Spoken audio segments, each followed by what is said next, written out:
Pemirsa, akhirnya impian Dony Kesuma untuk segera menjadi seorang ayah terwujud sudah dengan lahirnya sang jabang bayi melalui operasi sesar. Ketika kandungan Yuni istrinya berusia muda, Yuni sempat mengalami gangguan pada kehamilan yang mengakibatkan pendarahan. Karena itulah Dony dan Yuni yang sempat menjalani program kesehatan untuk memiliki anak, rajin melakukan konsultasi kesehatan untuk menjaga keselamatan bayi dalam kandungannya. Proses persalinan yang memakan waktu 2 hari ditambah dengan pekerjaan di.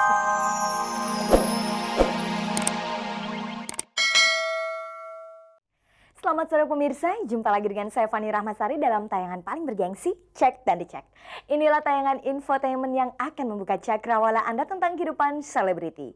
Seperti biasa selama kurang lebih 30 menit ke depan, Anda bisa menyaksikan berbagai informasi aktual dan akurat dari dunia selebriti yang telah dipersiapkan oleh tim Cek dan Dicek.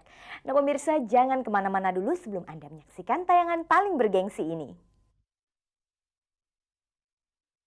Mengawali jumpa sore ini pemirsa, kita temui Inayah Abdurrahman Wahid. Bagaimanakah kehidupan putri bungsu Gus Dur ini setelah ayahnya tidak lagi menjabat sebagai presiden? Kita simak pernyataan Inayah. Dony Kesuma akhirnya menjadi seorang ayah setelah istrinya Yuni melahirkan seorang bayi laki-laki 8 September lalu. Dony pun memberi nama anaknya Muhammad Fajrin Putra Kesuma. Jangan lewatkan pemirsa sejumlah berita terbaru selebriti yang terangkum dalam Galeri Selebriti sore ini. Lama tidak terdengar kabarnya, artis dan penyanyi Denada dikabarkan sedang menjalin hubungan serius dengan pemain sinetron Diki Wahyudi yang sempat dikabarkan menjalin hubungan cinta dengan Cut Tari. Benarkah Denada dan Diki pacaran? Kita simak klarifikasi mereka berdua. Pemirsa, semasa Kiai Haji Abdurrahman Wahid menjabat sebagai Presiden Indonesia, putri bungsunya Inayah paling sering mendapat sorotan. Hal itu berkaitan dengan sifatnya yang cuek dan sikapnya yang kerap mengundang kontroversi. Misalnya saja ia pernah mengecat rambutnya dengan warna-warna yang mencolok dan Inayah juga pernah mengadakan pesta ulang tahun di Istana Merdeka. Lantas apa yang dilakukan Inayah sekarang setelah tidak lagi tinggal di Istana Merdeka? Pemirsa, Inayah Wulandari Abdurrahman Wahid merupakan sosok pribadi yang unik. Itulah kesan yang dirasakan banyak orang ketika ayahnya Kiai Haji Abdurrahman Wahid masih menjabat sebagai Presiden Republik Indonesia. Inayah dinilai sebagai anak presiden yang sangat berbeda dari anak-anak presiden terdahulu. Di saat ayahnya terpilih sebagai presiden, Inayah pernah mengatakan kalau dirinya akan tetap menjadi anak presiden yang bebas. Tidak mau dikawal, apalagi tinggal di istana. Tetapi kenyataan itu justru berbalik. Akhir tahun lalu, Inayah malah merayakan ulang tahunnya di halaman Istana Merdeka rumah dinas sang ayah. Pesta ulang tahun Inayah itu kian menjadi sorotan ketika pada acara itu Inayah tampil dengan rambut dicat berwarna merah jambu. Begitulah Inayah. Yang pasti ketika Gus Dur masih menjabat presiden, Inayah selalu mencuri perhatian pers untuk diberitakan. Kini setelah ayahnya tidak lagi menjadi presiden dan tinggal di istana, apa yang dilakukan oleh Inayah?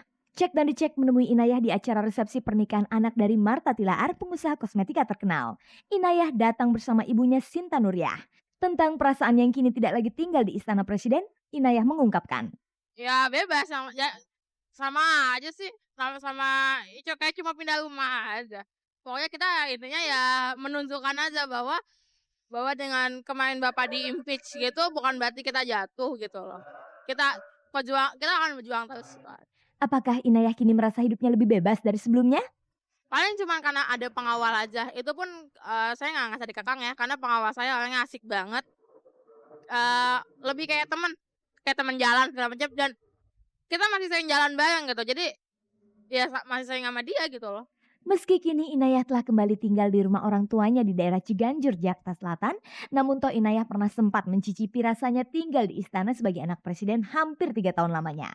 Pernahkah Inayah merasa rindu untuk datang ke istana lagi? Kalau sekarang nggak pernah, takut. Nggak tahu, mungkin yang punya sekarang galak, nggak tahu deh.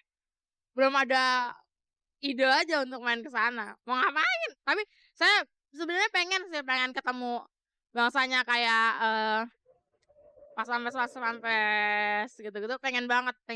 Tapi ya nggak tahu. Yang pertama kan karena saya nggak tahu apakah mereka masih di istana, entah mungkin diganti kan nggak tahu. Yang kedua kesananya juga udah males ya gitu. Udah beda aja. Semasa tinggal di istana, ada rumor yang terdengar kalau Inayah sempat jatuh cinta dengan salah seorang wartawan istana. Dan kabarnya pula hubungan Inayah itu sempat ditentang oleh sang ayah. Benarkah begitu? Enggak, Bapak nggak pernah ngelarang. Bapak tuh orangnya bukan ya kayak kita tahu semua gitu loh. Bapak tuh orangnya demokratis banget. Bapak tuh nggak pernah melarang, nggak pernah bilang nggak boleh atau apapun nggak. Saat menjadi anak presiden bisa ditebak kalau Inayah mendapat berbagai kemudahan. Misalnya saja di kampusnya Universitas Indonesia, Inayah bisa mendapatkan dispensasi saat mengikuti lawatan ayahnya ke luar negeri. Bagaimana dengan sekarang?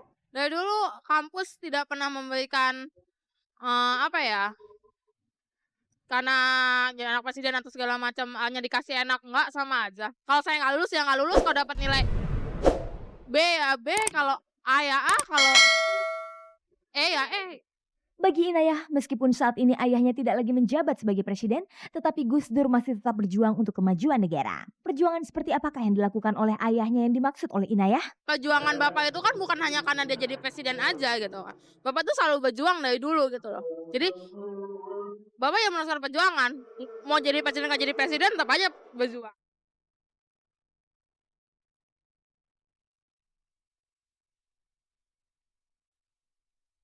Pemirsa, berita bahagia datang dari keluarga Dony Kesuma. Setelah melalui perjuangan yang panjang, akhirnya Jumat lalu Yuni, istri Dony, melahirkan seorang bayi laki-laki lewat operasi sesar. Bayi yang dilahirkan di Rumah Sakit Gandaria dengan berat badan 3,58 kg ini diberi nama Muhammad Fajrin Putra Kesuma. Pemirsa, akhirnya impian Dony Kesuma untuk segera menjadi seorang ayah terwujud sudah dengan lahirnya sang jabang bayi melalui operasi sesar. Ketika kandungan Yuni istrinya berusia muda, Yuni sempat mengalami gangguan pada kehamilan yang mengakibatkan pendarahan. Karena itulah Dony dan Yuni yang sempat menjalani program kesehatan untuk memiliki anak, rajin melakukan konsultasi kesehatan untuk menjaga keselamatan bayi dalam kandungannya. Proses persalinan yang memakan waktu 2 hari ditambah dengan pekerjaan di Surabaya yang tidak dapat dibatalkan tidak menyurutkan kebahagiaan Dony untuk selalu berada di sisi bayinya. Doni tuh capean sama dia 2 hari, kita 2 hari diinduksi biasanya. Nggak tidur terus nggak ini kan dia nggak, dokternya pengen normal.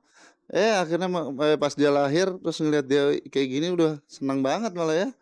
Udah nggak kerasa capeknya. Yuni harus merelakan keinginannya untuk melahirkan melalui proses normal. Pasalnya, kelahiran yang dijadwalkan hari Jumat minggu sebelumnya tidak kunjung menunjukkan tanda-tanda kelahiran. Akhirnya atas saran dokter, Yuni terpaksa melakukan persalinan dengan operasi sesar. Dari pertama udah di program dokter juga udah siapin mental apa semua normal gitu. Ternyata memang nggak bisa normal, kata dokter memang nggak bisa normal karena kebesaran bayinya 3,58, cuma karena panggul ini kan kecil, jadi jalan lahirnya nggak bisa tembus dia. Selama proses operasi berlangsung, Dony selalu berada di sisi Yuni. Bagaimana sih reaksi Dony ketika melihat bayinya dikeluarkan dari perut Yuni? Menyes loh, tau nggak, istri sendiri terus dibelek, dipotong gitu. Tapi ya udah tahu kan maksudnya dokternya tuh kita yang program dari awal kita pengen punya anak katanya. Sampai sekarang ini terus dia yang megang terus. Terus akhirnya ya udah. Jadi pas lagi terus istri ngeliat perutnya dibelek, terus dibelek ditarik gitu daging gitu. Ya Allah, jangan dong, maksudnya udah mau diberhentiin tuh, bener tadi udah mau berhentiin, kasihan banget gitu. Teman dia nggak ngerasa kan dia. Dianya dibius tengah cuman, maksudnya ke atas masih ini. Tapi pas udah gitu terus dilihat, terus idulnya ditariknya pakai kayak alat gitu, dicangkok besi gitu, ditarik terus keluar. Pas udah keluar, nah baru dokternya, wah segini sih nggak bisa keluar, kegedean. Asli itu ngelihat asli anak keluar dari perut gitu. Top banget kamu itu. Bayi laki-laki yang diberi nama Muhammad Fajrin itu memiliki nama panggilan yang unik. Apakah ada makna khusus untuk nama kecil itu? Awal puasa dia seharusnya dia dapat lagi tuh pas lebaran, tapi pas lebaran nggak dapat juga. Cek, tuh dapat pas mau panik kan, mau pulang kampung pula. Ya udah terus dia bilang ya udah deh, kalau emang lahir nanti kita, kalau ini untuk sementara, kalau perempuan laki Idul, kalau perempuan Fitri. Terus panggilannya aja. Setelah melalui proses operasi sesar yang cukup panjang, adakah rasa trauma bagi Dony dan Yuni untuk memiliki anak lagi? Idul mau punya adik Idul ya. Program dulu 2 atau 3 tahun biar si Idulnya udah gede, baru kita punya anak lagi. Insya Allah kalau emang dikasih sama Tuhan kita punya anak lagi, adiknya si Idul. Soalnya kalau deket kasihan si Idul.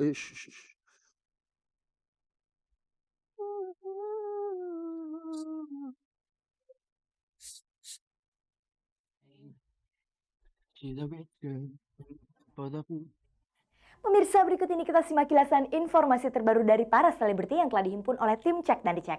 Semuanya itu terangkum dalam Galeri Selebriti. Sabtu lalu, artis pendatang baru Shirley Margareta bersama rekan-rekannya mengadakan malam silaturahmi bagi wartawan. Sebelumnya, Shirley memang sempat menjadi headline beberapa media hiburan sehubungan dengan perkawinannya yang diam-diam di Surabaya dan menghasilkan 1 orang anak. Shirley Margareta juga sempat enggan bertemu dan berkomunikasi dengan wartawan akibat berita miring tentang dirinya.